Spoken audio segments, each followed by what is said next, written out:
Shit 90 Shows Taught Me. Shit 90 Shows Taught Me was not filmed before a live studio audience. Are you ready to slay another day? So are we. Welcome back to Shit 90 Shows Taught Me. I'm Jess Sterling, here with my co-host, Sarah Humphrey. Sarah, how are you? Jess, I am 5 by 5, babe. 5 by 5.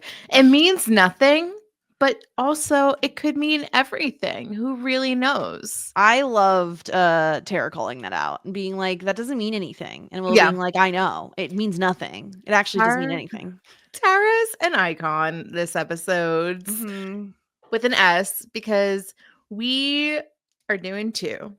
We're covering both episodes. Yes. So today we're covering episodes 15 and 16, This Year's Girl and Who Are You? Because that is what our little cohort of friends told us to do.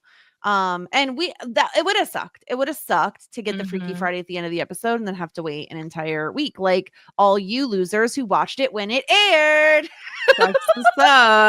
Sucks to be you. But yeah, so we watched 2 episodes, which you know what it also meant, Sarah? It means I watched 2 episodes of Angel too. Oh, frick. I forgot about Angel. I only watched one. It's fine. I did watch, truth be told, today, watch one of them. Today I did watch 2 episodes of Angel. However, I watched you watched last week's and then this Angel, week's. and I watched this week's Angel. I totally forgot that I needed to watch a third Angel, but 3 episodes of Angel is way too much. I can't do that to myself. Yeah, I'll give you the lowdown, but that's for later in the podcast.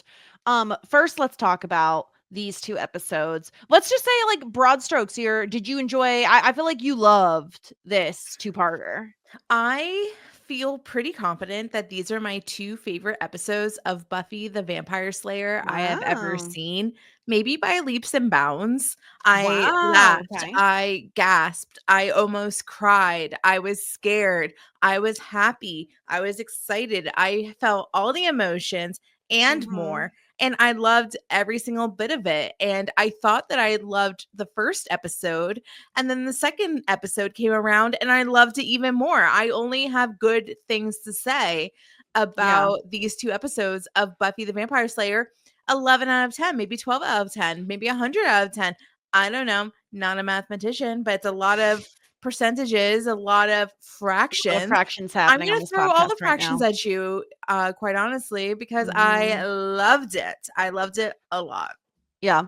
I think if I have 2 nitpicks, and they are small. Don't be a skanky bitch. Okay. Number 1 is don't put Faith in your previously on. How dare you, show? Because immediately, as soon as Faith is in the previously on, I'm like, okay, Faith is coming back. And I was ticked off because I feel like if I didn't know that, it would have been just a bigger, excitement for me. My second nitpick, and I don't even know if this is a real nitpick, but it's more like, okay, when we have this whole situation with Walsh dying, or they're having to pivot, right? The showrunners and the writers, they have to pivot because they got rid of Walsh. Walsh had to leave the show, whatever. I wish we just brought Faith back as the big bad for the rest of the season. It's my nitpick is that give me more. I'm not satiated.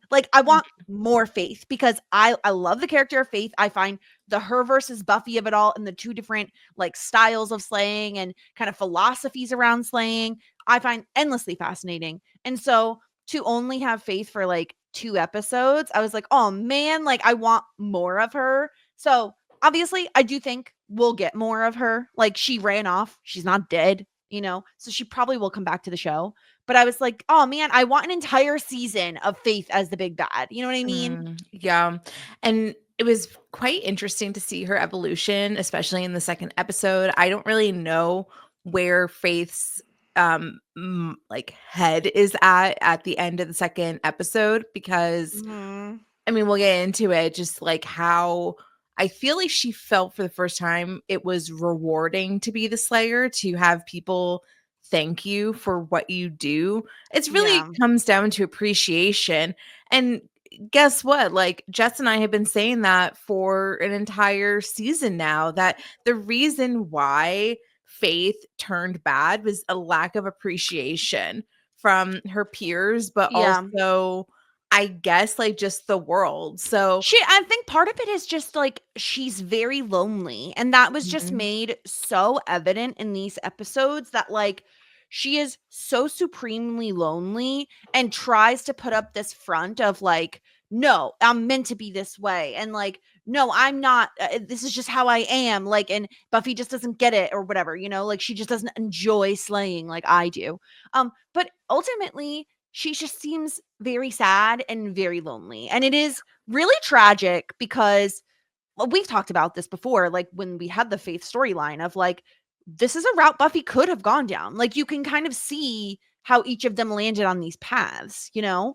Um, but okay, let's back up a little bit because when we start the episode, Faith isn't even freaking awake yet. We get a little check-in with Riley. He's like leaving the Initiative hospital, whatever this place is, against his friend's advice, but he's like, no, I'm good. I'm also in charge, so you're gonna listen to me. But now he's having a little bit of a crisis of conscience, Sarah, because he's used to being a soldier. He's Yeah. used to being a cog in the machine where he takes the orders. He's not used to living in this like morally gray area that Buffy lives in. And I think it's really tough for a little golden retriever boy Riley to be like out on his own trying to make his own decisions. It's not as simple as what Buffy makes it sound to be of, hey, I used to be part of a larger organization. I quit and my life is better now because of it. I follow nobody's orders. It's not going to Mhm. be like that for Riley. Like, I don't think that he's going to be able to just like quit and then be a rogue demon hunter a la Wesley. Yes. Like, I don't think that it's going to be possible for Riley. I'm very curious about the whole Riley situation because we got like very little confirmation on if he's fully weaned off of Professor Walsh's drugs, strength supplements, or if he That, is back on yeah. them. Like, it's so unclear because you would think, like, I would have thought that they would bring him back to the hospital, fill him up back with like all those supplements, all those steroids, whatever he's taking or was taking, and then he would have to like go back into a state um of like I don't know, weeding himself off if he left. Yeah. So I'm kind of curious. They didn't explain it, and I guess I don't know. Like I guess I don't have to know at this moment. It wasn't really relevant at this time, but yeah, No, I but thought that. I'm with you that like I guess if we're nitpicking again, like I would have liked to know, is he still taking them? Like, because Yeah, what is the situation? Because now he knows via like everyone knows, right? That they all were being fed supplements or medication or whatever via their food from Walsh. Are the rest of the soldiers still taking them? Are they like pretty much yummy steroids? they Hooray. have Like we to don't because know. I think they have to be because it sounded like I mean, now that because there was also that other scientist guy and he that died via Adam in the last episode, and he was like, yeah, like everyone's back on their program again, back Yeah. on routine. I just feel like I don't know, and maybe there's a world that like Riley now know like it must be hard to be like, "Oh yes, I am now a weakling because everything that I've been doing for the past X amount of years is taken away from me because it's a supplement." Like there's a world where Riley, now that Riley knows that like there is some supplement, he continues taking it because otherwise he's like a weak ass bitch.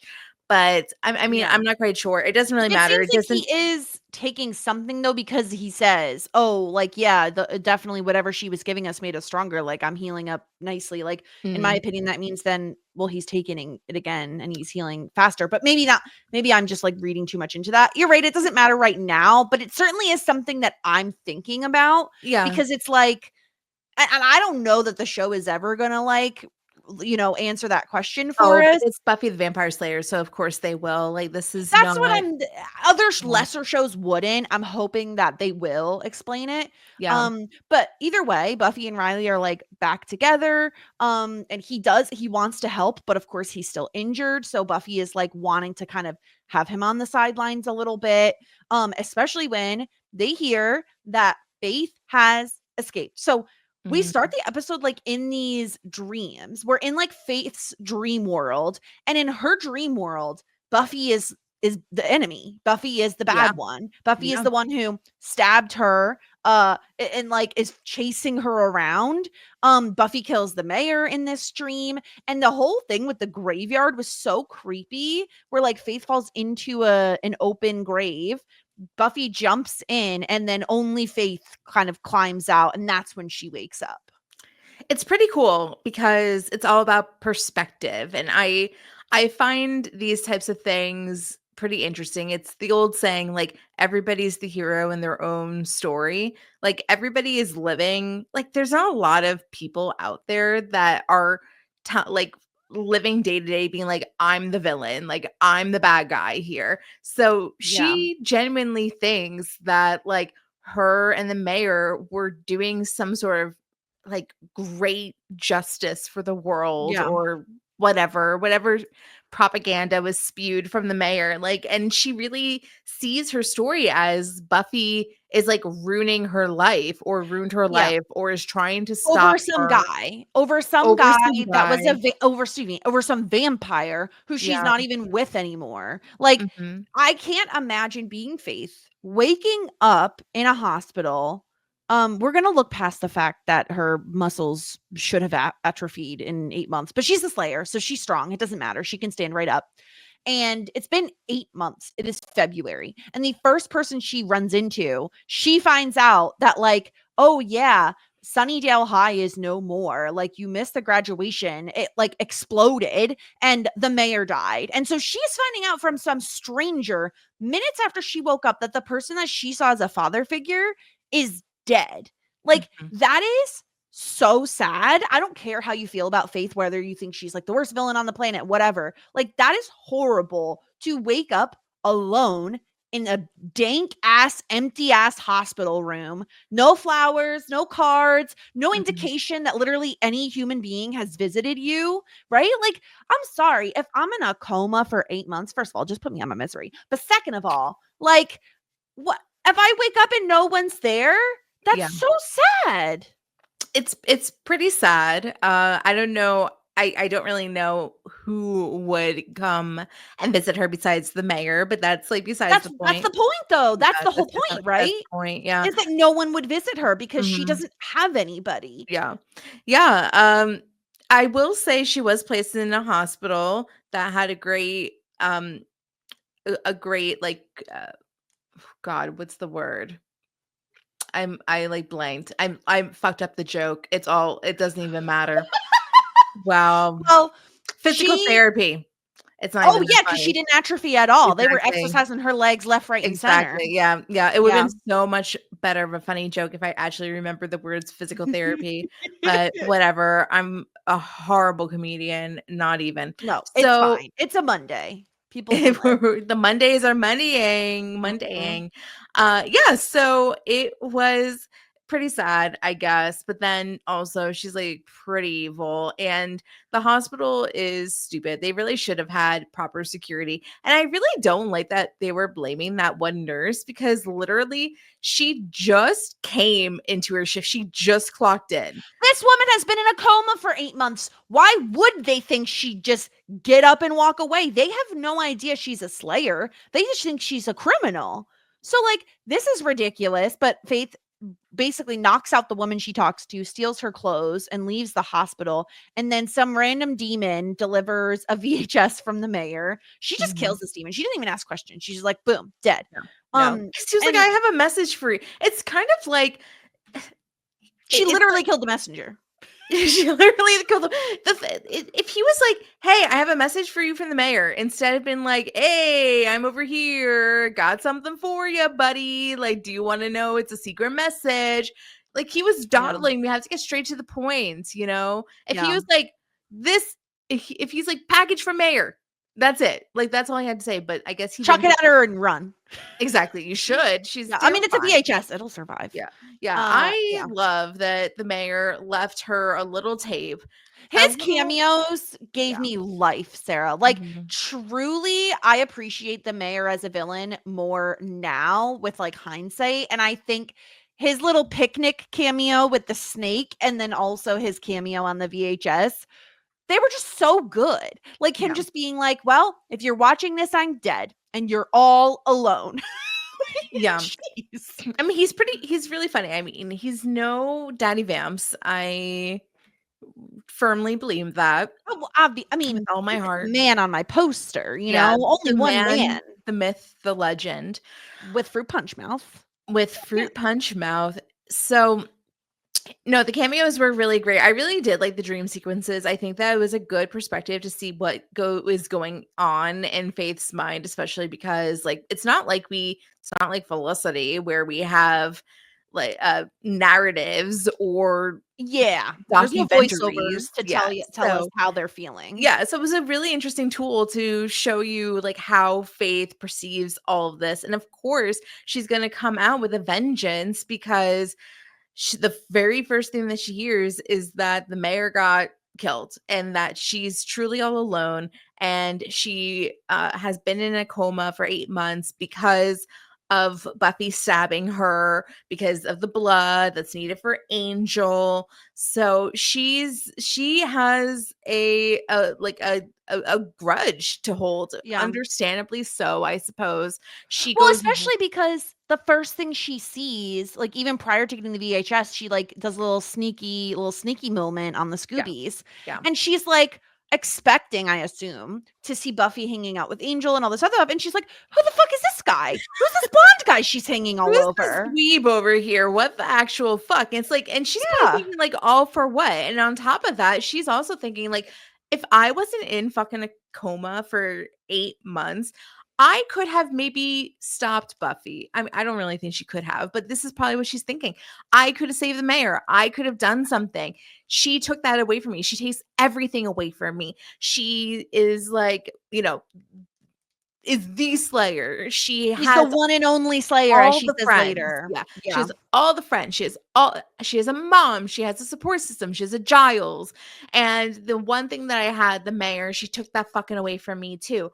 Of course, Faith is going to want to, first thing on her to-do list is not even to go get McDonald's after being in a coma for 8 months. It's straight to Giles' house, straight to Buffy to fuck that bitch up and get revenge. But of course it's interesting because like I like how Buffy later on is like, like Faith has no chill. She's not subtle at all, but she actually was sneaking around a little bit. She like was doing her little spy thing. Stealth mode. Yeah. She like showed up at the university. Like she collected a lot of information very quickly. Without much assistance from anybody, which was really cool. But this other thing that she got in this package was like the special device, and I gotta tell you, just like I had no fucking idea. I was like, whatever this is, I don't give a shit. It almost looks like a cross between what are those metal knuckle things that you put on? Brass knuckles. Like brass knuckles. Look kind of like a brass knuckle mixed with like those things that clowns put on their hands and electrocute people when you shake their hand. This is why gave me that vibe. Yeah, I agree with you. You should never shake anybody's hand ever, because didn't we learn anything from 2020? Because either you're going to get buzzed by a clown or you're going to be Freaky Friday. I think nobody wants that. Well, I guess you might want that, depending on who you are and who you're Freaky Fridaying with. I don't think I want to Freaky Friday anybody. I don't either. Maybe for like, consensual, like 20-minute Freaky Friday. Maybe I could get down with. With who? That's a good question. I don't know. But I would want to, like, you know what it is? I want to pee standing up. That's what I want to do. I want to try. So would you Freaky Friday with your husband? I don't think so. I think that's too close to home. I think you have to. I think because I feel like I'll know too much. What do you mean? I'll know what it feels like to be him, and that's a little weird. wait, okay. This is so weird because I feel as though like if you're going to be comfortable with anybody, it would be your husband. I kind of want to do it for like 10 minutes and then never see the person again. I think I would want to Freaky Friday with my husband so that this is insanity. So that I can feel what it feels like to be with me. To And fuck yourself? I just want to know if there's any improvements that Are we sure that I'm the Leo and not you? That you wanna be able to fuck an yourself? exploratory like self-improvement thing. Okay. Like, I don't how want to know can that I- information. I don't how want to know can what I I- look like. Like I don't want to know all that. How can I improve on myself? Is there any moves that I can do better? But you do realize that this is like the like equivalent of like doing your O face in a mirror. Like you'd have to see that. Mm-hmm. And like I'm not saying Yeah. yours isn't attractive because I certainly don't know. But like I it's one of those things where it's like, oh, you realize you're like an ugly crier and it's like, oh Yeah. no. Like that's how I feel. I kind of cuz I want to do some weird ass shit. That Like is weird ass shit. That is weird ass shit. but no, I mean like I want to get in my like boy body and the first thing I want to do is like pee standing up. And then I want to like do like weird hip motions and just see what I can do with You it, just want you to know? flop it around. I kind of want to. But why not your husband? I don't understand. Because I don't need the judgment and I don't want to see myself. I want this to be like a solo experiment of just like I'm gonna go in a room by myself and do whatever I want to do with my weird body. rando's in your body and like weapons. Yeah, I don't like, want them to harm it though. That's the problem. It does have to be someone. Yeah, you like trust. you have to do it with somebody that you can be trusted with. Sign a because, like, contract that they can't. no, it's because like that's the thing. Like you get Freaky Friday'd into your worst enemy, and then next thing you know, they're fucking your boyfriend, and they stole your body. and they That would be literally bad. stole your body. That'd be really You bad. have to do it with somebody that you feel safe with, That's but true. also not somebody that like you're related to because that's creepy. Ew, no. I think it has to be a friend. If you Okay. like, I still think that it should be your husband, but then it has to be your friend. I'm gonna say your friend Stuart, your other co-host, is the and then like you can have Okay, the let me British ask you, accent. if we had the opportunity, Yeah, would you ever Freaky Friday with me? consensual. You have to say consensual. Consensual Freaky Friday. Well, yeah, I just did. Yeah. Okay. We'll see what he says. Yeah. Okay. But yeah, so after all of that, Faith is pissed, right? In Faith's world, I just woke up at an 8-month coma. My basically my stand-in father is dead, all because of Buffy to save her vampire boyfriend, who she's now no longer with, and she's just with this like blonde dude I don't know. She gets pissed, and she's like, you know what I'm gonna do? Kidnap Joyce. So Yeah. she goes into her house. She just Joyce opens the door, and immediately Faith is like, boom in the face. Nice to see Joyce again. I didn't know where Joyce was. She could have been in one of those like European cruises for all I knew. I don't think we have seen her. We saw her like once or twice this season, but I don't really remember much of her this season. But she's there. It was Buffy doesn't sad. remember much of her this season either because she No, hasn't been she home hasn't to visit. visited. And she lives like, 10 minutes away. Ish, yeah. I mean, it's California. It's probably like 10 minutes, but like really It's like 3 45 hours. minutes. Yeah. Yeah. I thought it was interesting because like Joyce always treated Faith well.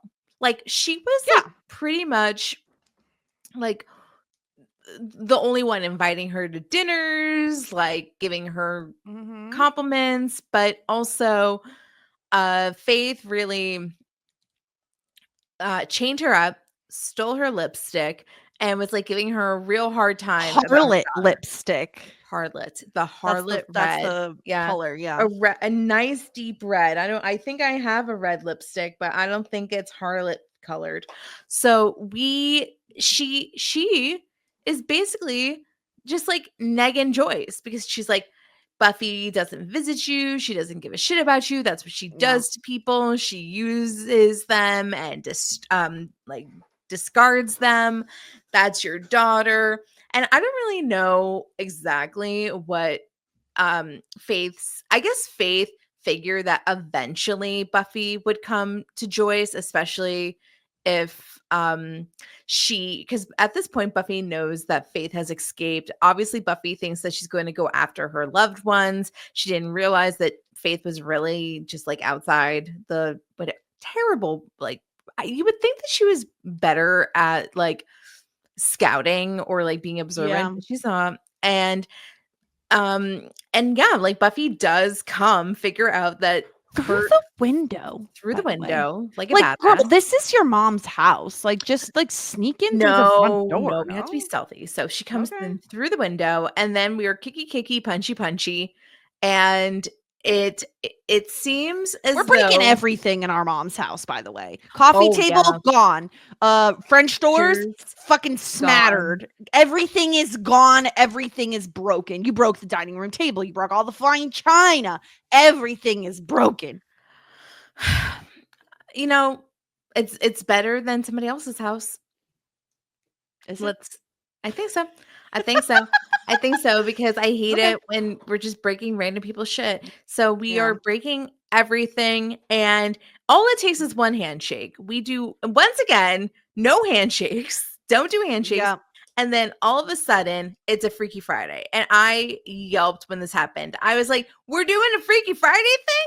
I'm like, is that what we're doing right now? The way they did it too was great, where they like turn to Buffy and like Joyce asks how she is, and she just goes 5 by 5, and then gives this like evil little smirk.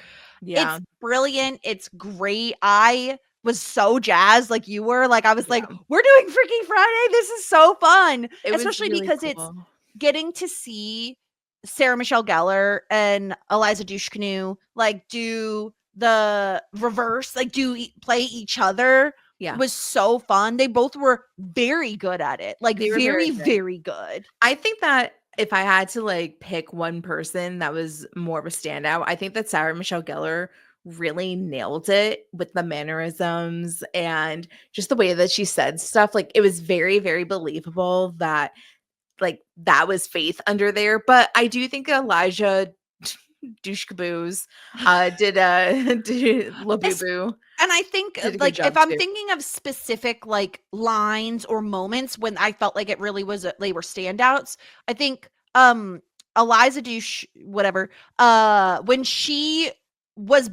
Buffy and she's going to visit Giles and she goes, Giles, like just the way she said Giles's name, that entire scene, I felt like she did a really, really good job. And the moments that killed me the most with Faith and Buffy's body, one of the moments that cracked me up so much is when she's in the mirror and she's just like, because it's wrong. Yeah, I know. It's wrong. Yeah. It's so funny because I think that like Sarah Michelle Gellar probably had a really good time kind of making fun of herself. Exactly. In a way, because like we all know that Buffy is way too serious, like such and she can be very, very emotional. She can be very serious. She can really lean into that like broody version of herself. So I'm sure that Sarah Michelle Gellar had a really fun time making fun of herself, like literally looking in the mirror and just being like exaggerating it, those lines that drive her crazy, but then also like getting to be a fucking like slutty badass as well. I'm sure that was really, really fun for her to play, dressing up in more like scandaloso clothes. Yeah, she got the leather pants, she got the red lipstick, she has the wavy hair. I even loved her when she does like go out to the Bronze and like was dancing and everything, and then she does meet up with Tara and Willow, and the way she sits is so Faith. She just like, for lack of a better term, like man spreads everywhere. Yeah. And she just takes up that space in a way that Buffy doesn't. I know. Yeah. Because like the way that Faith sits is very like a lot of like male energy. She's spreading those legs like just again, not in like the weird way. She's just taking up space. She's more hunched too. Yeah. It is very masculine. It's like and not in a, we're not judging here either. It's just like that's just the way she sits. Yeah, like totally. And it was so spot on. Like they both did such a great job. And I think that is again, you have to be able to trust that the actors can handle what you're giving them. Mm-hmm. And both of these women just gave everything. I Yeah. loved it. I agree. I'm very curious. I wonder if there's like commentary or anything about, I'm sure the women studied each other in the scenes to try to replicate how the other would say something, or how yeah, because it really is those moments. I think that for Faith, the Giles scene in particular was probably the most Sarah Michelle Gellar that Eliza did. Yes. Like, I like really could see once again those mannerisms, the fluctuations of words. I mean, I think like impersonations a lot of the time, like you don't have to look like that person ever. And you don't even have to Mhm. have like the same exact voice, but it's really just like how you pronounce the words, the certain exaggerations on certain words, even like mouth movements or eye movements. I thought that it was pretty incredible. I think that they both did a very good job. That Giles scene in particular, like Eliza just like nailed it. I thought that I really do. It was, she was so mean, but I loved the scene when like Faith as Buffy is at the bronze, between Oh, her Tara. interactions with Tara was great, but also like with Spike as well. Like she was like I like when she realized like who she was talking to was like William the Bloody, who she I guess has never met but has heard of in Mhm. like lore past. It's like, oh, like William the Bloody cannot like Yeah. fight anymore. That is, and she was like, I love this city sometimes. And then I love, like, I forget exactly what she said, but what she said to him to really like grind his gears was so like fun as well. And this is the wild part, right? Is it's like, Yeah, because we know it's Faith in Buffy's body, but still the chemistry yeah. between the actors is so off the charts that I Uh-huh. like adored that moment. Yeah, Um what did she say? She was like something like, like I like will kill I c you. yeah, she's like, "I could do whatever I want. I could make." She basically was, like, threatening to fuck him into submission or something, It was and pretty then she badass. was Yeah. like, "But I wouldn't because I'm good, or because that's bad," like, Yeah, something like because that. it's bad. Like I Like, the just thing she was love practicing in the mirror is what she yeah. said, Yeah, yeah. I just like loved that she did, because like I'm a good girl. Like it was just so fun. And like yeah, let's talk about the Tara scene, because Um, Yeah. Buffy was like, I'm gonna go, Faith as Buffy, was like, I'm gonna go patrol because that's what I do, and I'm going to it's like so fun because like Mhm. she hates Buffy. So then she can like mock Buffy the whole time. And she's like, I'm gonna go patrol because like I'm gonna like kick ass, and that's like what I do. And then of course she goes straight to the bronze to like party her fucking little ass off. Yeah. And Faith Nope, sorry. And Willow and Tara like come to the bronze because Willow is like, nobody's gonna be at the bronze because everybody's like Because out. Buffy said she was out slaying, so Yeah, Willow doesn't think she's gonna be there, and yeah. before all of that, I really love the Tara Willow progression this episode Me with too. first of all, the Tara punching may be one of the funniest things I've ever Oh my god, seen. she was like blue, blue, blue, blue, Yeah, blue. she's And like, "Are then you swimming?" are you swimming? Not knowing what No. 5 by 5 was great, and Yeah, I like Tara saying, like, basically, saying, like, "Oh, yeah, no one knows who I am, no one's met me," like, basically calling Willow out for, like, keeping her a secret, and Willow tries to explain it by saying, like, "Yeah, our group is all about slaying, and I wanted something that's just mine," and Tara saying, "I am yours," I was like, "Oh my god, I ship it so hard." I know. It was like really sweet, and it was like just the way that she said it too. It wasn't like seductive or too forward. It was so Yeah, gentle. And I keep and saying like genuine, like, and she genuine. really, really Yeah. meant it, yeah. Yeah. It's just like this new little relationship. It's just so precious and delicate that it's just like very pure. I really like it. I love So it. And I did, by the way, I did pull up what Faith as Buffy says to Spike. She says, "Even you, Spike, I could ride you at a gallop until your legs buckled and your eyes rolled up. I've got muscles you've never even dreamed of. I could yeah, those are squeeze Kegels. you until you popped like a warm champagne Yeah. and you begged me to hurt you just a little bit more. Ooh, that's And hot. you know why I don't? Because it's wrong." Ooh, I love that. I Oh, it was love so that. good. It's so good. It's so good. Yeah, Yeah. she's totally talking about Kegels, like, Oh, yeah, she does her Kegels all the time.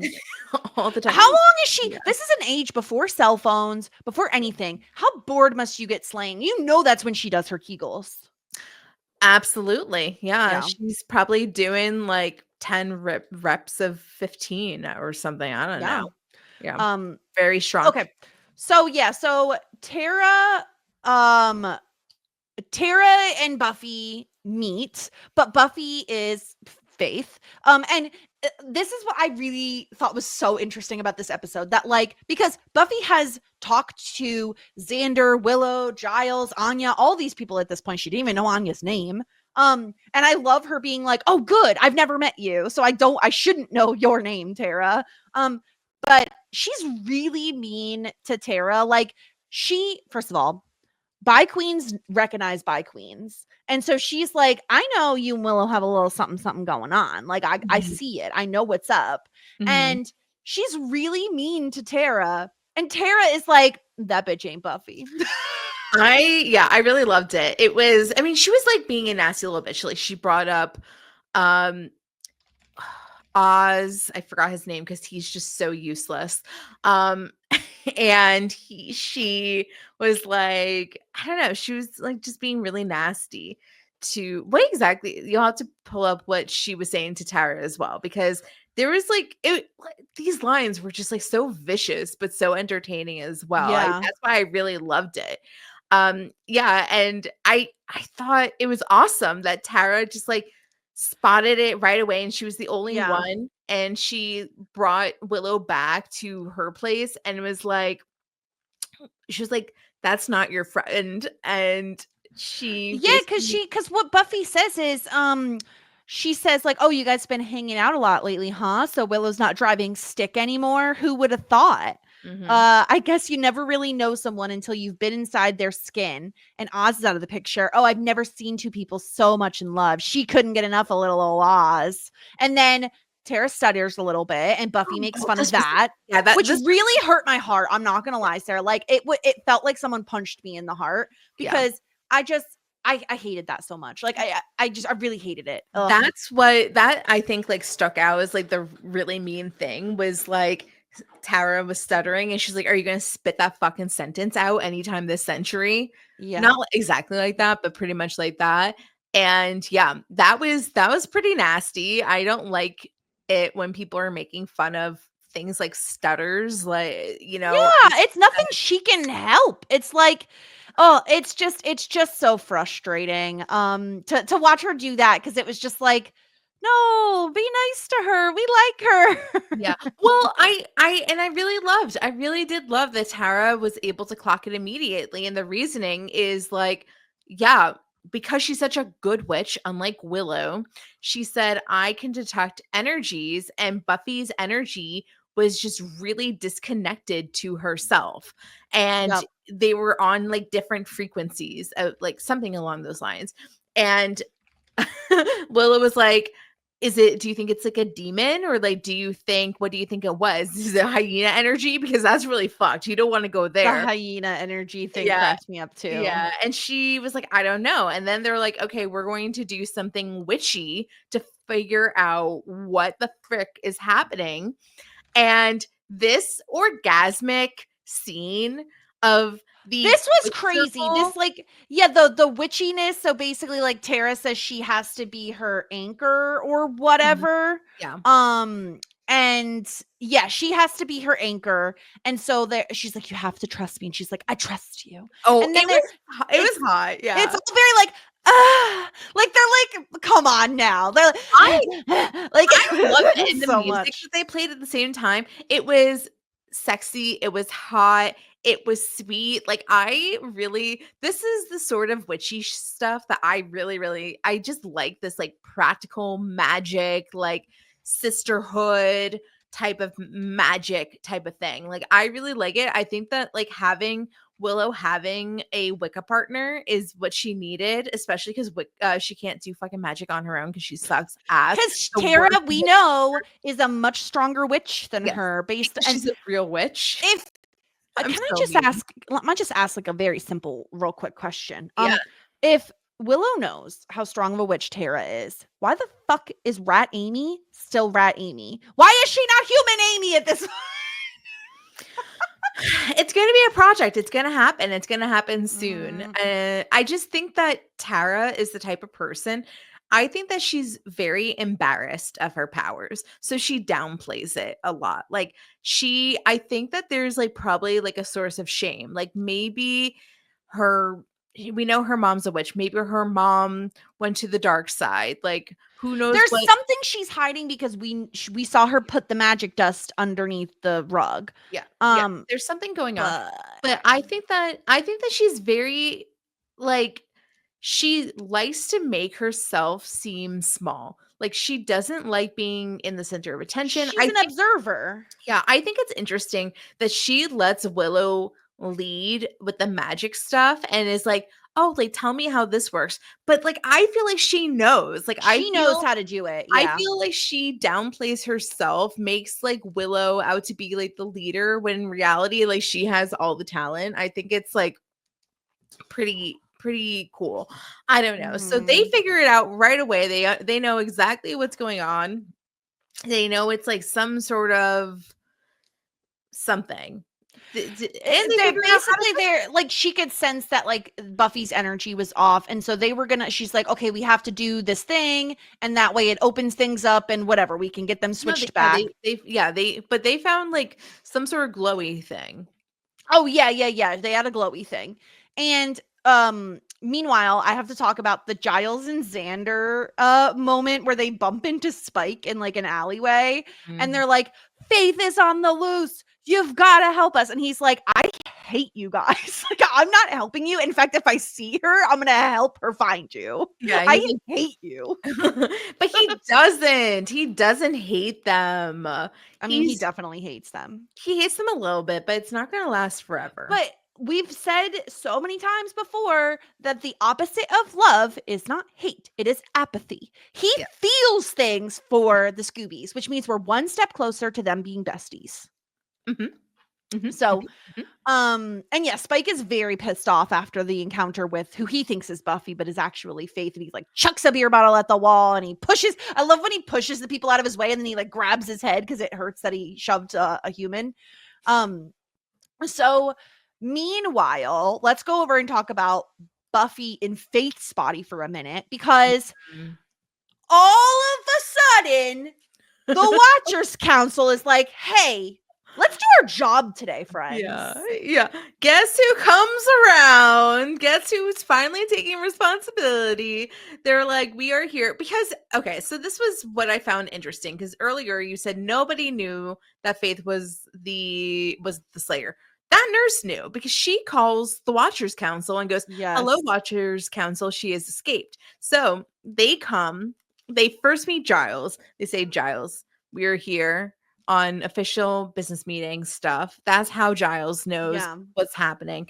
And they finally like obtain Faith as Buffy. No, Buffy as Faith. Buffy in Faith's body. Yeah, they have this like armored vehicle. They take out a police car and take Faith in Buffy in Faith's body.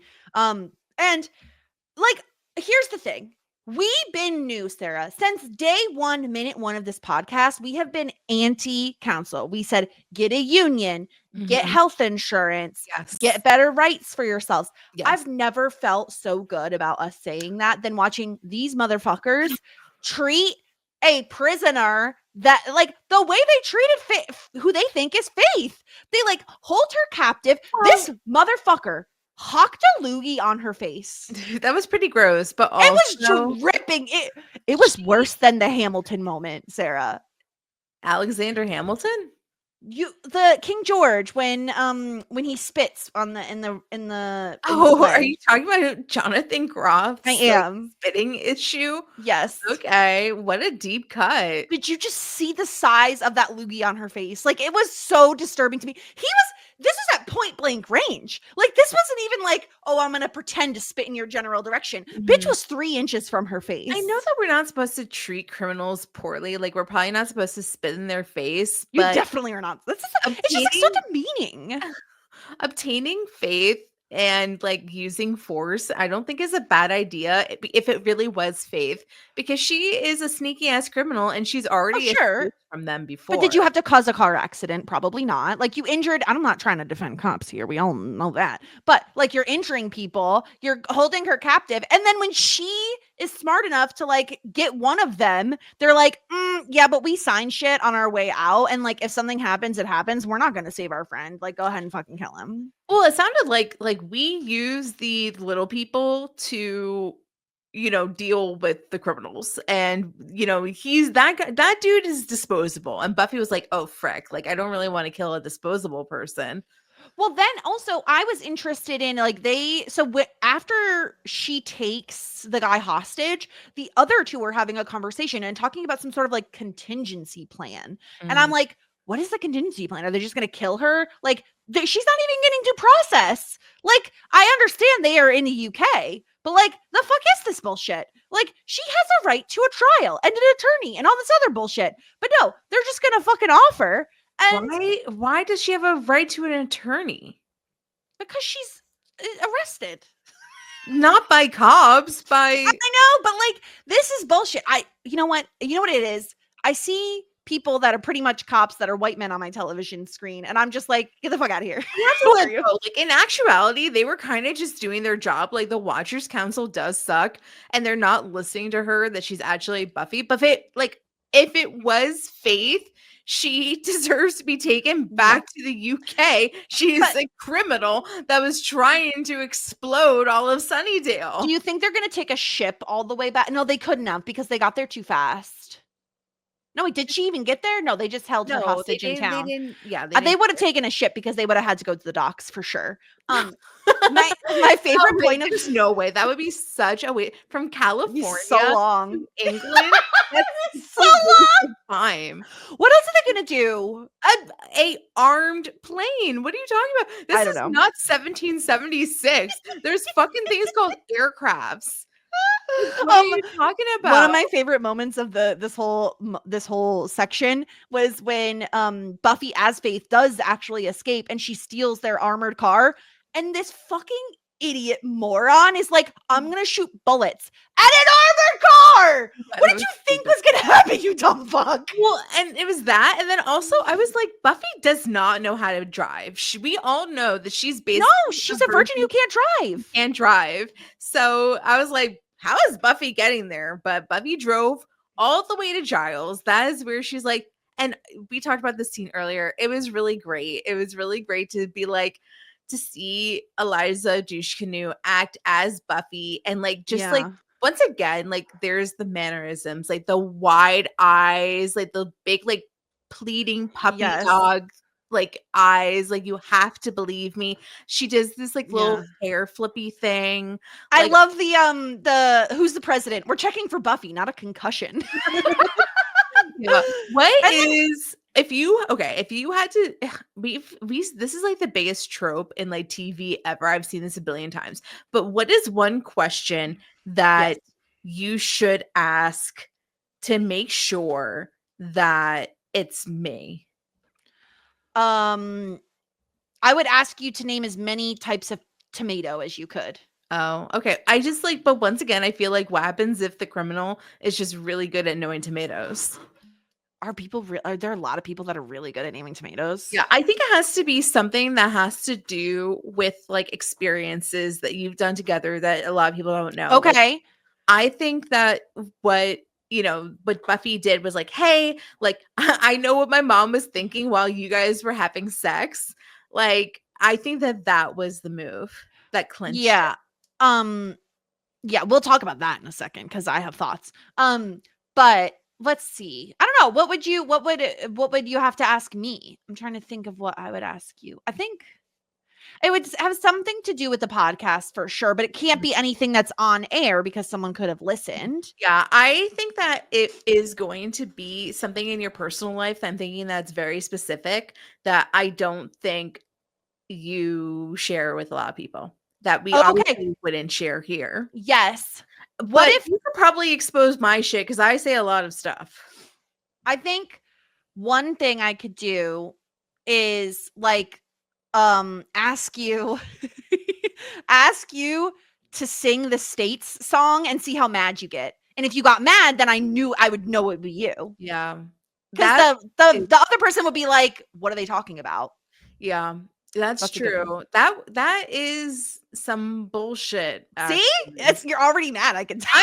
I'm mad because it still does not make sense. We're not gonna relitigate this again. I'm just saying, like, you brought me into that. Why? See, I regret bringing it up at all. You brought me into that challenge, like knowing that you had the secret under your belt. Also, I am very stupid. I feel like I wonder. I don't know if I'm going to be able to do it as like in 2 minutes, but I think that I would be able to name more than I did that at that time. Okay, I didn't even know good. Iowa. I don't think, but now I do.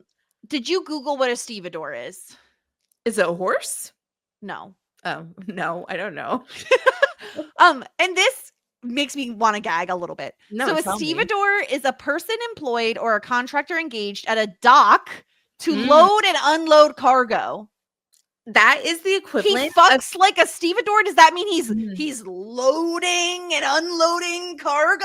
Is that what that is? I think like it's the equivalent to my fascination with somebody chopping wood, like a manly man that could just like throw shit around. And because they're just so obsessed with the docks all the time, that's her version of a lumberjack as a dock worker. Yeah, they've never seen a tree in their life. No, they're like, what are fucking trees? I only know docks. Yeah, they're like palm trees. I could do that.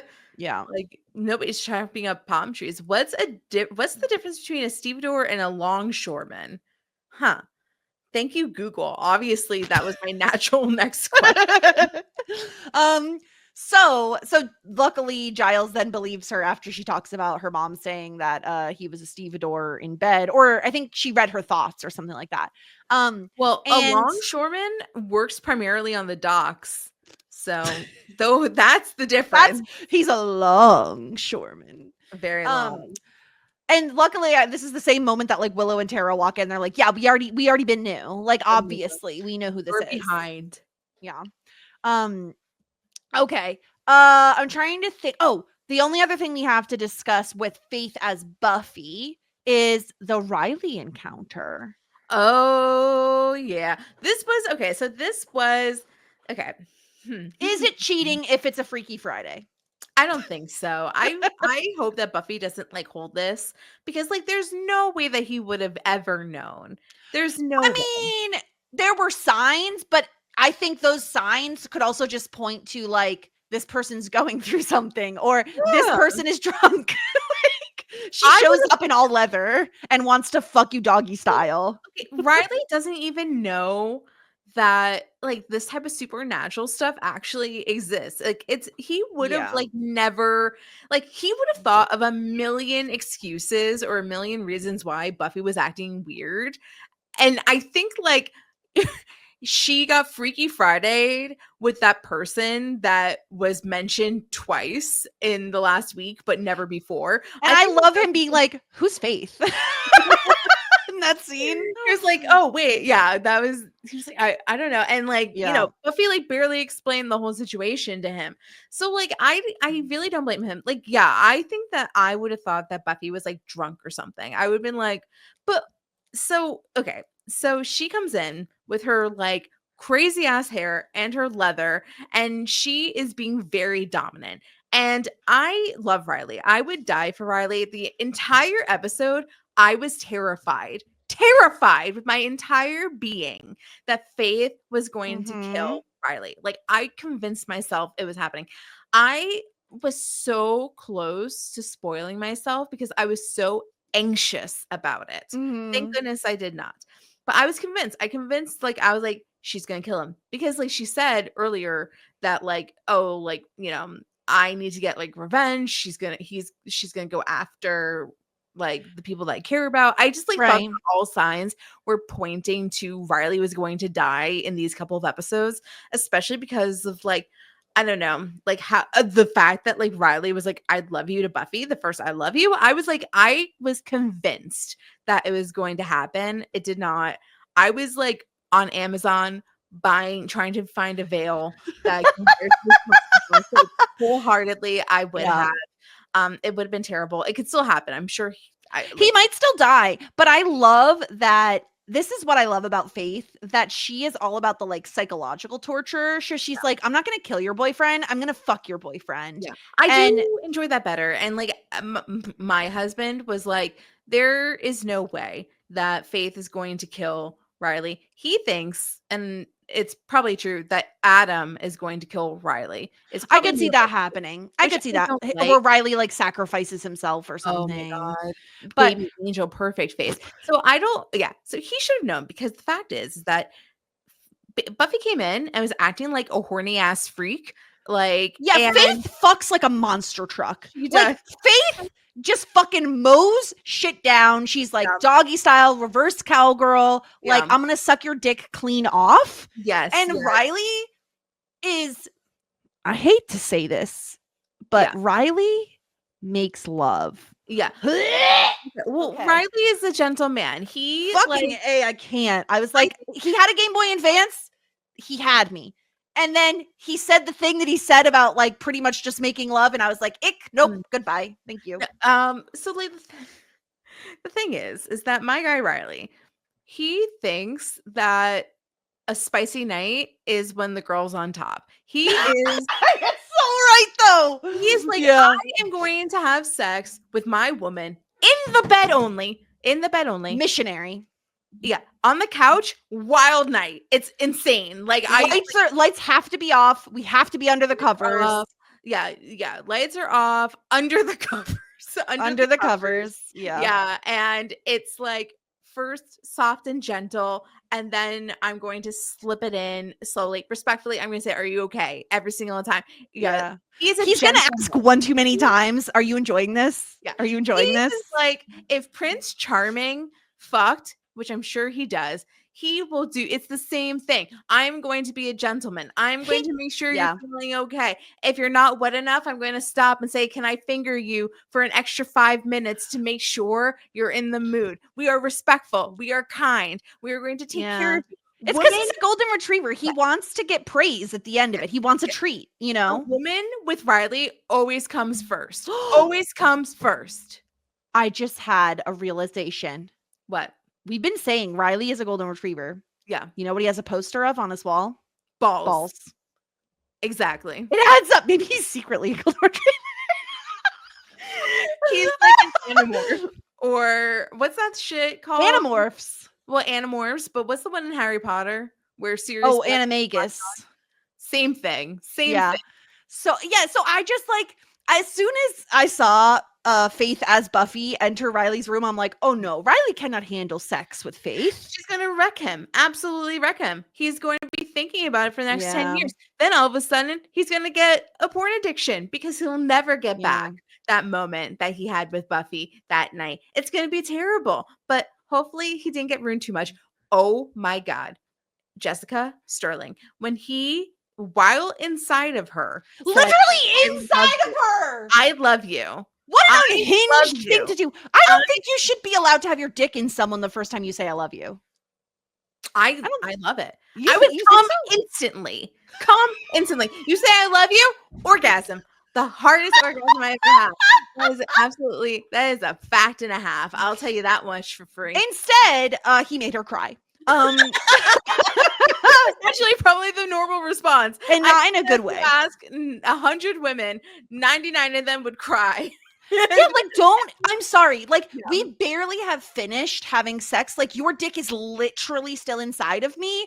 And on top of that, I feel like, and this is not on him, more so like, I feel because he's doing missionary, because it's the way he likes, he is like lording over her, like just on top of her, and he says, I love you. And like, I feel suffocated and I'm not the one underneath him. And instantly Faith is like, what are you trying to pull? Like, what are you trying to do to her? Like, she doesn't believe him because that's not what Faith has experienced. Like, Faith has not experienced real love in this way. And so immediately she's like, what is this guy trying to pull? Like, what is Get this? off of me. She's like screaming, get off of me, get off of me. He took 2 seconds too long to get off of her, by the way. The minute someone says get off of me, you leap. You leap out that bed. You have to finish the pump. Just one. He had already came. Get your dirty dick out of there. I don't know. I think what you think he said I love you before he came? 1,010%. Yes. So he didn't finish? No, he finished. There's no way they were not done. He did not finish. I don't believe nobody finished that night. Maybe what a terrible time having sex. They're so incompatible in the bedroom. Like golden retriever missionary style. Faith and do not Riley, not Buffy. No. Don't disparage Ruffy. I will say because Buffy loves that. If she was mid-sex, penis inside before he came, I love you, Buffy would be eating that shit up because my girl is romantic. My girl wants daddy issues. My girl 1,000% has daddy issues. Yeah. But here's the thing. What? There is one way in which Riley and Faith would be compatible, and it is the post-fight fuck. Because both of them love a post-fight fuck. Yeah, but Buffy did learn from Faith that post-fight fuck is fabulous. Yeah, she says it's like popping a balloon or whatever the fuck. I don't know. Exhaling. Pop. Yeah. So they fuck. This is a big thing because later on, after the Freaky Friday has switched back, after they have pulled the shit, I don't know. Buffy looks real upset. She looks real upset. It's not cheating. If he thought it's not cheating if it's Freaky Friday. It's not cheating if it's Freaky Friday. It's just a mistake. He did not know. It would have been if she holds this against Riley, I will never forgive Buffy. He is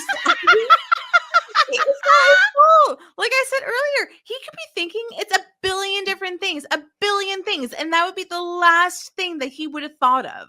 Yeah. There's no fucking way, He didn't even think it's a possibility. I definitely don't think it's his fault, but I understand Buffy being like upset by it because Faith is her mortal nemesis at this point. Like this girl is trying to fuck up Buffy's entire ass life. Yeah. Like the interesting thing is that I hope we get some sort of like debrief on or like go back to this is I want to know why Buffy thought Faith returned to the church to like kick ass to slay because she was on her way. She had a freaking flight and everything and she came back to kick ass at the church. And we know, you and I know, it's because of like the validation, right? Like when she took down that asshole at the bronze, that girl was like, oh my God, thank you so much. And we could see it really affected her. And I assume that that's probably why she returned to the church so that she could feel that way again when she helped save people. But what does Buffy think? I don't know. Like I don't think that she really is grasping this whole situation. It's very nuanced. Like I think that I don't know. Like well, number one, like after they switch back, she was just able to escape and then caught a train and is just like going down. It seemed like she was in the back of like a farm vehicle, like in the bed of a truck or something. Yeah, like that. Like she was doing your move of like looking out the window crying. But there was no real window. She was looking through the slats in the wood. Yeah, that's really good. Also, it's so not going back to this. It's so not Riley's fault because Freaky Friday with Jamie Lee Curtis and Lindsay Lohan didn't come out till 2003, and this aired in like 2000. This was not even like I know that there was an older Freaky Friday, but nobody watched that shit back then. I think that was like a 70s movie. It was really long. It was 80. I don't know, it was a long time ago. 76. Okay, there you go. So, yeah, like Riley doesn't have time to watch the 76 Freaky Friday. So like he really did not know. If this was after 2003, then maybe I could have been like, yeah, maybe you could have thought about that. But no, it's very, very different. Nonetheless, I don't know what Buffy was thinking because I wonder if she still is. I mean, I really like the moment where she was just like, like, I'm responsible for Faith. Like, hopefully, like, we can like rehab her. But after that, like the whole situation, she's definitely not thinking that way.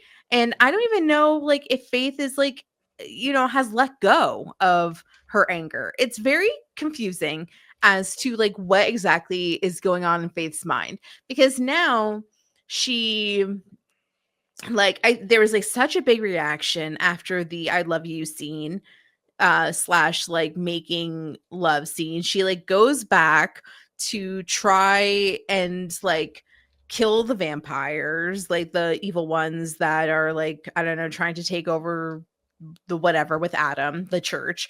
So Yeah. I'm like, did she have a change of heart? Like, is she trying to get like her redemption arc? Like, is she coming around? And this is something that like I didn't really think it was possible, but it seems as though like all signs point to yes. I think she's going to have a redemption arc. I think this is like, it's only a matter of time. I don't know that it's this season. Like maybe it's next season, because Buffy turns out to be pretty much a slow burn. Like they're like, we'll bring people back in different seasons. We don't care. A lot of shows I would think like, oh, we only have this actor for this season, so we want to wrap shit up. But I am fully on team Faith will get a redemption arc. Yeah. I have one more like little like snippet that I wanted to bring up, but before I do, is there anything else from this episode that you wanted to touch on? No, mostly we're doing some setup for Adam now, where like he has recruited the vampires by force. And he is using them to destroy the world. And like it was the weakest part of the two-parter for me, and I didn't really care about any of that. It only mattered because Buffy and Faith came in and saved the day at the end of the church. But yeah, we are establishing that, and he full on just squishes a vampire's head, like just with his bare hand. So worth pointing that out. But that was all I had. Yeah, and wasn't that vampire like the one that we saw very, very early on in the season, like the first episode, the one that was like with that blonde girl, that blonde vampire, and he got to escape? I thought that he looked familiar. That sounds right. Yeah. Maybe. Okay. I want to go back to the first scene where Faith and Buffy were making the bed. Okay. Yes. And did you catch what they said, why they're making the bed? Someone's sister was coming or something, right? I want you to read back, and I just want you to be like, what does this mean? Okay, hold on a second. Here we go. They smell good, don't they? Clean sheets like summer. I wish you could stay. Oh, you have to go? Little sis coming, I know. Buffy's little sister, it sounds like. Buffy has a little sister? Evidently so. Since fucking when? What? I said, since fucking when? I know. Well, that's what I wanted to bring up, because I actually think I know.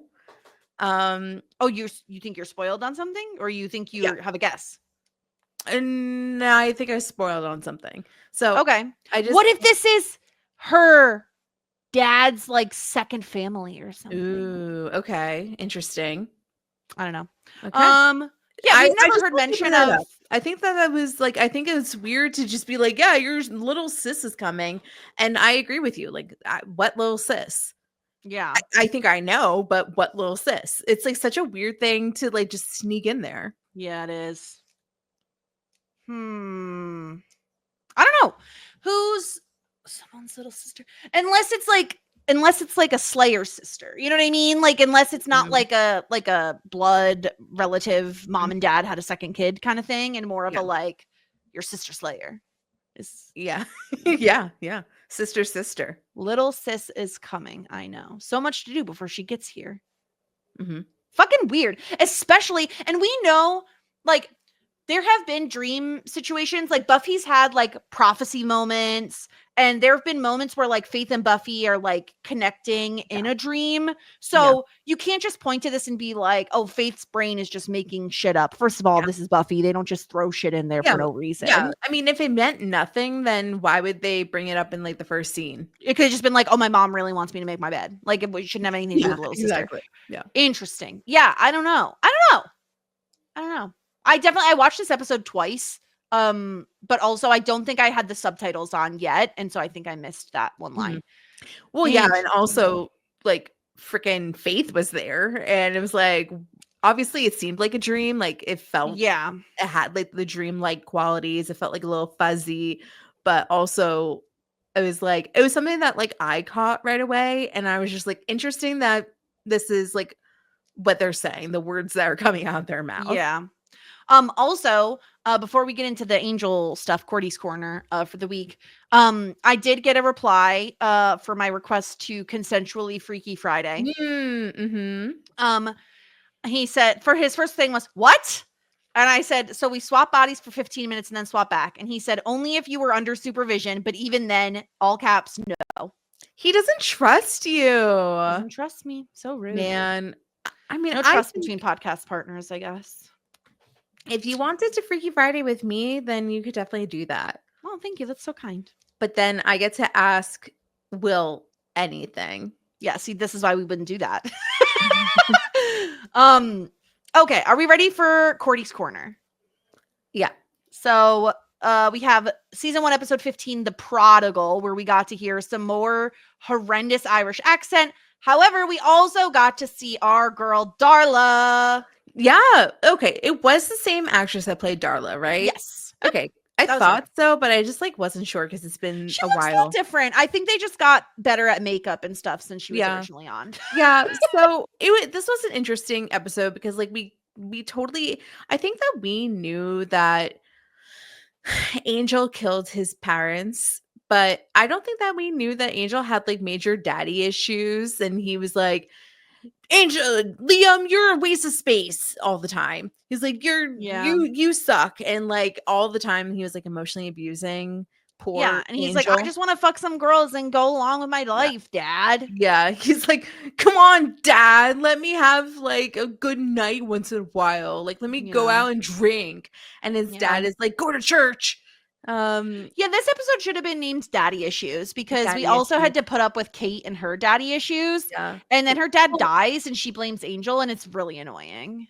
Well, yeah. I mean, that was a tough situation because he figures out what's happening with Kate's dad, and the dad's up to like no good, made like a he's working with vampires, shoddy people, and like the people are going to kill him because they know that the daughter probably knows stuff and she's a cop, blah blah blah. But so he made it there in time, but they were like, he's like, invite me in, like, let me help you. And the dad just did not get it. And basically he had to like watch Kate's dad die right in front of his eyes. Because he wouldn't believe the guy couldn't just say, come on in. Yeah.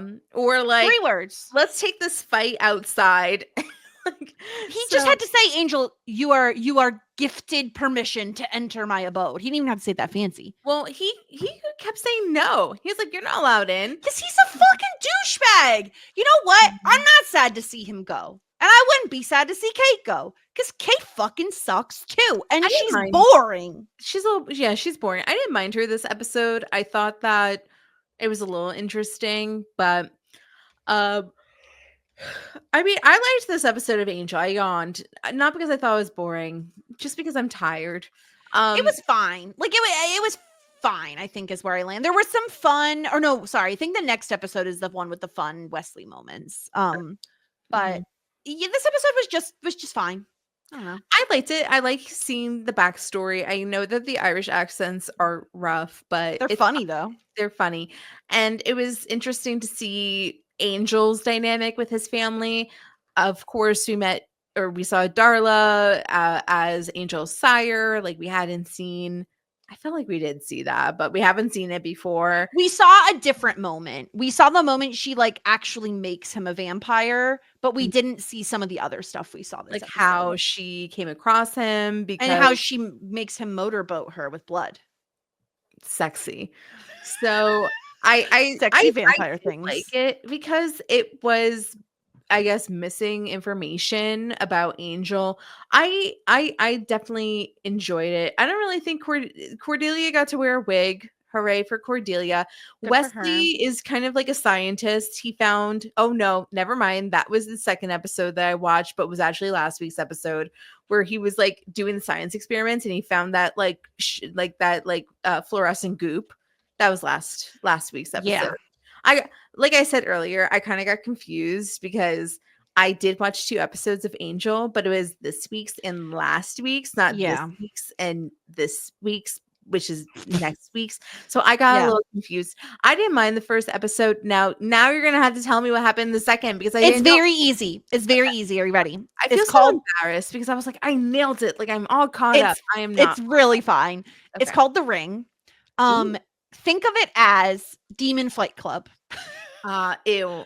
Oh no. So I thought Angel, it was like ring, like no, like a boxing ring. Forget it. So fucking forget it.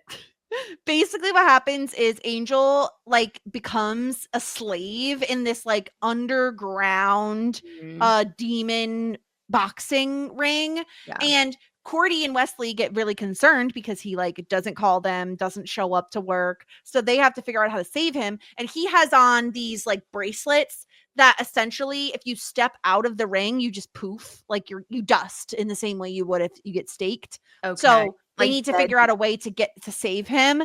Wesley has some fun moments. Cordelia, because she's an icon and a queen, was like incredible. There was a moment where they had to get into the fight club, and to do that they needed this like card or whatever. So they approach this other couple because it's very like rich people spending their money in dumb ways, right? So they approach this couple and they pretend they're with the police. And even Cordelia says to Wesley, like, get your badge out. And then she starts pestering them with questions and they just answer her, a typical Cordelia move where she just like gets people like, catches them off guard, gets all the information she needs, and then gets the fuck out of there.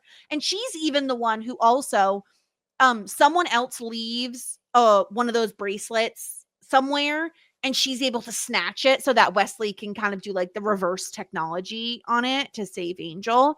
But Angel's whole thing is like he's forced to do this like gladiator thing, but he doesn't want to kill anybody. It's like, well, yeah, whatever, Angel. But it's fine. I think like the Wesley and Cordy stuff is better than any of the gladiator stuff. Yeah, the gladiator stuff makes me want to like die, but the rest of the stuff kind of sounds interesting. Yeah.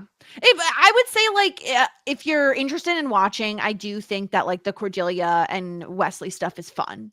But it's like it's fine. Like it's an okay episode. I wasn't like insulted by it. There was some different, like it was interesting to see the different like species of demons and stuff, I guess. But yeah, it was very Fight Club. So. Okay. All right. Good to know. Cool. That's that episode. But yeah, now and we do have sorry. I have 2 pieces of feedback. Okay. I have a question from our friend and listener Tom Palmer. Okay. What's worse? Sleeping, if you're Riley, what's worse? You sleep with Buffy's body in Faith's mind, like he did, or you fuck Faith's body, but Buffy's mind is in there. Me personally, I think fucking Faith's body, even if Buffy's mind is there. Wait, say that again. Which one is worse? I think fucking Faith's mind is worse. I think you need Buffy's mind to be there. Really? Like, so then the body is just a vessel. But what happens if like Faith's body feels better? Then you're in trouble. I think that has to be the body of. We disagree. I don't know. I think like he might think that like he might be like an emotional person. Like, oh, like our souls connect, and Also, I don't know. I just got a message because I think my husband overheard us because he's taking the dogs out, and he said, "What the hell are you talking about?" What? And I said, Yeah. "Freaky Friday Buffy episode," and he said, "Gross." Gross. Grody. I think, yeah, I do. Like, I think that it's worse. I don't know. This is very much like physical cheating or emotional cheating, which is worse. It's like, you know what I mean? I don't know. Yeah. Yeah, they're both bad. And we also got an email from Joy. And she says she's back and she's crazier than ever. Faith coming back is one of my favorite parts of season 4. I love the dream sequence we get with Buffy being the villain in Faith's mind. And I also love that because Faith has pretty much had a psychotic break, Buffy represents the dark side of being the Slayer, a cold and emotionless killer. And Faith's buried side, her human side that knows right from wrong, is the ultimate winner. At least that's how I always interpreted the dream. I don't love that she beat up the girl who was just in the wrong place at the wrong time, but I do love how Eliza Dushku played her feelings of I'll never be able to say it. Played her feelings of isolation and betrayal, especially when she sees Riley. Buffy stabbed her to save Angel, and she's not even with him anymore. That bitch, LOL. I Yeah. also love that turn in front of the college message board thing. Oh yeah, when Buffy says like post hasty, Yeah. which is also just like a fun thing to say. Yeah, and then Faith turns around. Willow hating Faith is funny and consistent, but I feel like she lacks some empathy. Spike hating the Scoobies is great though, and he gets annoyed with not being able to hurt them sometimes, and I love it. Nice little guest spot of the mayor. Doesn't Faith know the rule? You don't mess with the mom. Joyce is awesome though. She's calm and bitchy and ballsy. Side note, I actually love how easy it is to tell when a stunt double is in a shot and not the actor. My husband and I enjoy calling it out because it happens so much.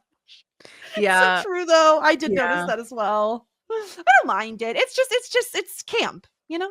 Yeah. 5x5. We got a body switching episode, and Faith in Buffy's body is such a delight.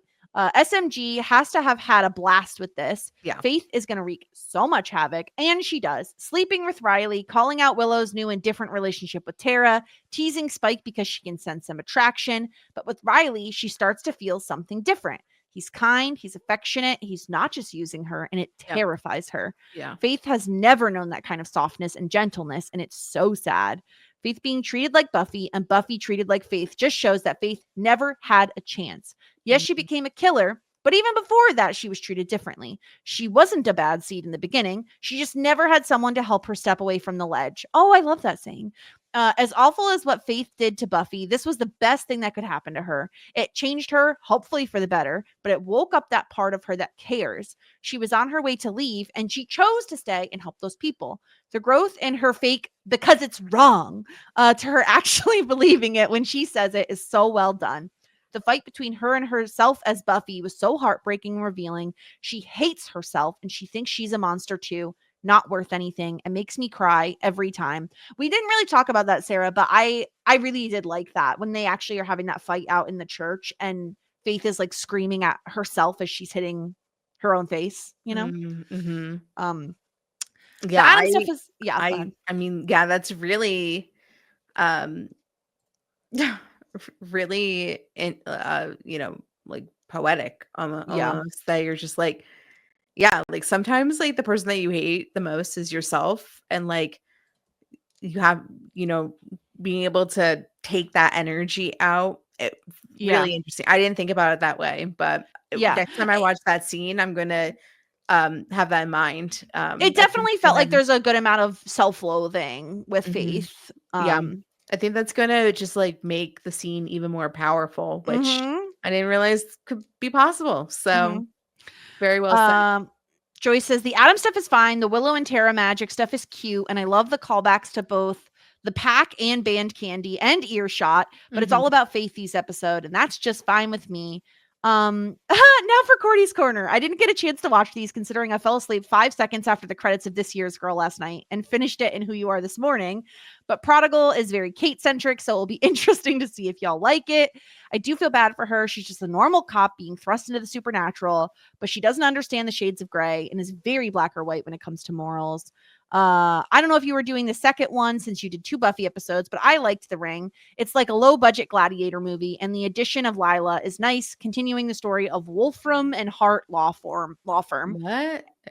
There was this other woman who was like rich and fancy and was at the Ring as well. Okay. It was cool to see Wesley and Cordelia team up to find Angel and rescue him when he's the one usually doing the rescuing. Mhm. All right, that's all I got. Hopefully I sent this in time, but if not, that's okay. You did, Joy. There was this other woman. Honestly, like I was very busy today and I was not paying full attention when she was on screen, but I don't know if she's going to continue. But yeah, there's just like this rich woman that continued the whole law firm thing that we've been hearing about. Got it. Perfect. Understood. But those were our episodes. I don't know if I need to whisper this, but I'm gonna shout it. Season 4 is great. It's great. I don't know that the show can do anything at this point. We only have 6 episodes left of this season. So am I destroy the reputation of season 4? That's what I'm saying.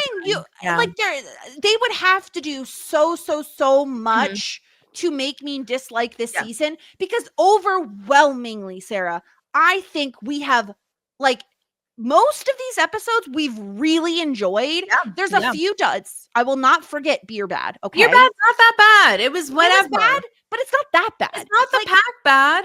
It's not the pack bad. I'll tell you, if there was 6 episodes of the pack in the next 6 episodes, maybe it would bring down the season. Other than that, I don't know what could.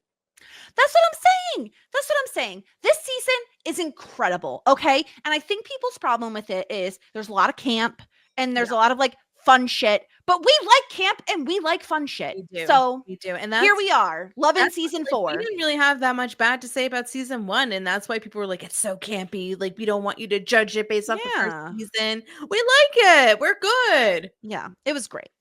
So next week, we're going to come back with 1 episode because we're back on our normal stuff. Yeah. Season 4, episode 17, Superstar. Yeah.